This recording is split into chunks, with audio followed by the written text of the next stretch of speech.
தங்க நகை வியாபாரிகள் சங்கத்தைச் சேர்ந்த திரு ஜெயந்திலால் சலானி நம்மோடு இணைந்திருக்கிறார். அவரிடம் பேசலாம். சார் வணக்கம். ஒரே நாள்ல கிட்டத்தட்ட 5000 ரூபாய் அளவிற்கு தங்கத்தினுடைய விலை அப்படிங்கிறது உயர்ந்திருக்கு. 2 தடவை இந்த விலை உயர்வு அப்படிங்கிறது ஏற்பட்டிருக்கு. என்ன காரணம்? இது தொடரக்கூடிய ஒரு சூழல் இருக்குன்னு சொன்னாலுமே இப்படி அடுத்தடுத்து நிகழக்கூடிய இந்த உயர்வுக்கு என்ன காரணம்?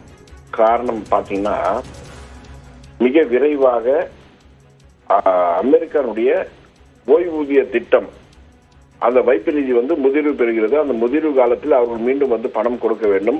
அப்படிப்பட்ட சூழலில் பெரிய, அதாவது $10 trillion அளவுக்கு இப்போ முதிர்வு வந்திருக்கு. மொத்தம் $25 trillion.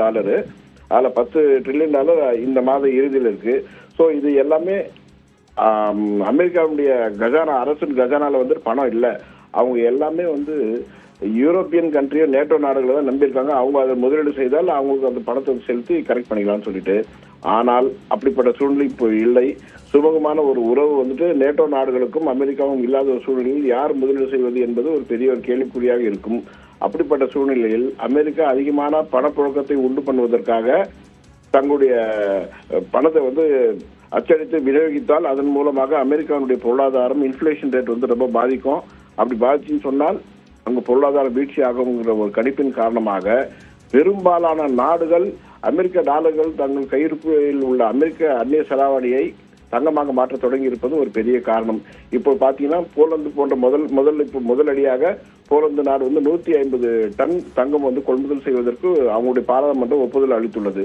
அப்படின்னு பாத்தீங்கன்னா இது மாதிரி ஒரு நாடும் பெருமளவில் தங்கள் கையிருப்பாக உள்ள அந்நிய செலாவணியான அமெரிக்க டாலர்களை தங்கமாக மாற்றும் பட்சத்தில் பெரும்பாலான பணம் அமெரிக்காவுக்கு செல்லும். அதன் மூலமாக கண்டிப்பாக அங்கு ஒரு பெரிய இன்ஃபிளேஷன் வரும். அதுல சொன்னால் அங்குடைய பொருளாதார வீழ்ச்சியை நோக்கி போகும். இதெல்லாம் காரணம் தான் தங்கம் விலை மிக வேகமாக உயர்வதற்கு.